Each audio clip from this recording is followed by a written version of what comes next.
Well, it's Wednesday today, so we're discussing the issues you suggested we talk about, the things that are on your mind. And rising crime and the failure to take control of order on the streets is something that many of you have been getting in touch about. Phil, for example, wrote in to say this: so many police stations have closed, it will take ages for the cavalry to arrive if anything kicks off.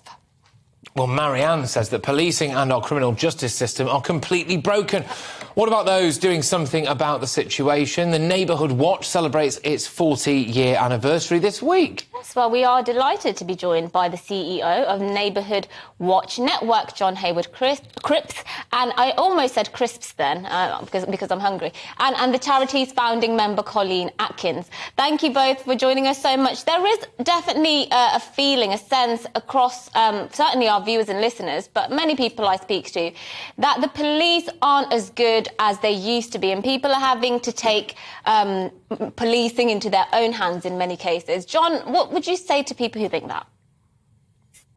I think the police do a phenomenal job. I mean, they're amazingly committed to their role, but obviously they're cuts in recent years, and the change in what the demands for policing in terms of cybercrime. If you think when Neighbourhood Watch started 40 years ago, there was no such thing as the internet or cybercrime. Whereas now a huge amount, I think something approaching 50% of crimes have an online element, which is really, really difficult, and obviously with no boundaries. So that's really hard for the police to tackle. And I think all the increase in mental health issues that the police also have to cope with makes it a really difficult task.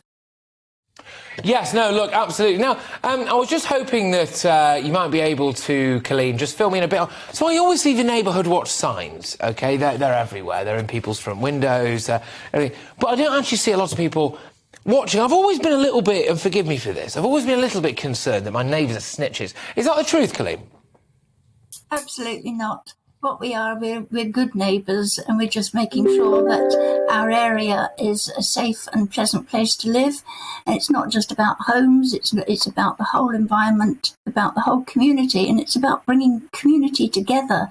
It's a really good way of making sure of bringing people together, making the area safer, and making the area a much pleasanter place to live.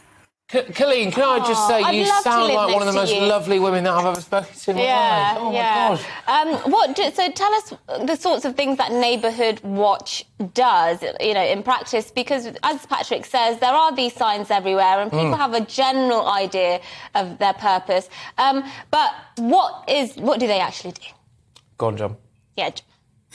So Neighbourhood Watch does a whole range of activities. If I just give you an example, we do obviously, if people see anything that they think is illegal or not right, from street harassment to burglaries to car crime, that would be reported to the police. But also Neighbourhood Watch has street parties. We've got a whole range, given it's our 40th birthday and we're celebrating this year, of street parties. Neighbourhood Watch is involved in litter picks, checking up if people are lonely or vulnerable and making sure we have contact with them.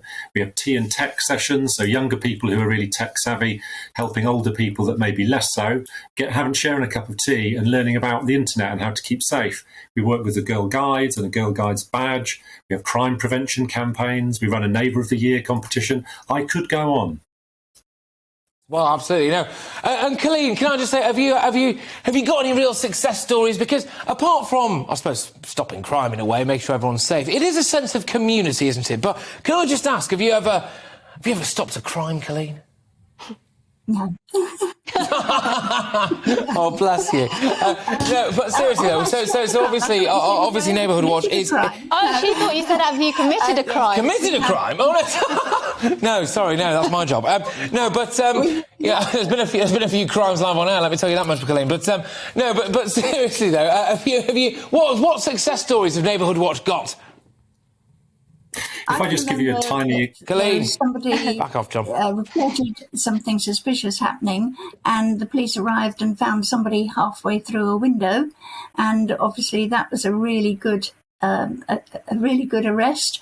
But there's so much different things. We have a community garden where the community come together to make the community look better, and also bring along their own plants and plant them and help with the weeding, etc.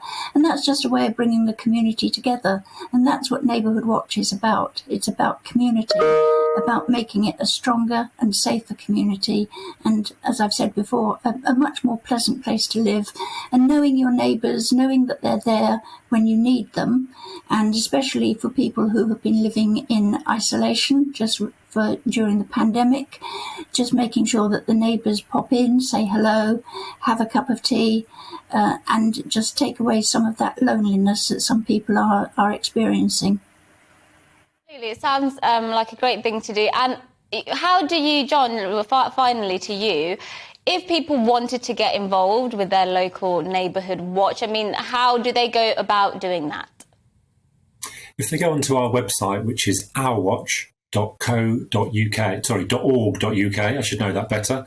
There's lots of information about whether there's a neighbourhood watch nearby. If there isn't, lots of information about how to start one and how to join a local association. It's really easy, and it basically starts with saying hello to your neighbour and getting connected. Thank you so much, both of you. You're tremendous people. You are, I think, the perfect ambassadors for what is an incredible service, an incredible thing, the Neighbourhood Watch. And thank you very much. I'd just like to, on behalf, I will speak for the nation now and say thank you very much for everything that you guys do. So really appreciate that. So it was Colleen Atkins there, of course, and John Cripps. Lovely stuff. Would you ever get involved with the Neighbourhood Watch? I would, actually. Only if I lived in a nice neighbourhood. What? If you had something worth nicking? well, no. If I wouldn't want. See, the thing with neighbourhood watches, if you live in an area, maybe quite a poor, deprived area, local council estates, where there's lots of antisocial behaviour, you will. The snitching thing is a legitimate point. People don't want to snitch on their neighbours sometimes, or they don't want to be involved with the police or anything like that. So I understand why people might be averse to it, but I think it's an otherwise, lovely thing to do, and it's obviously good for the community, especially the old people in the community.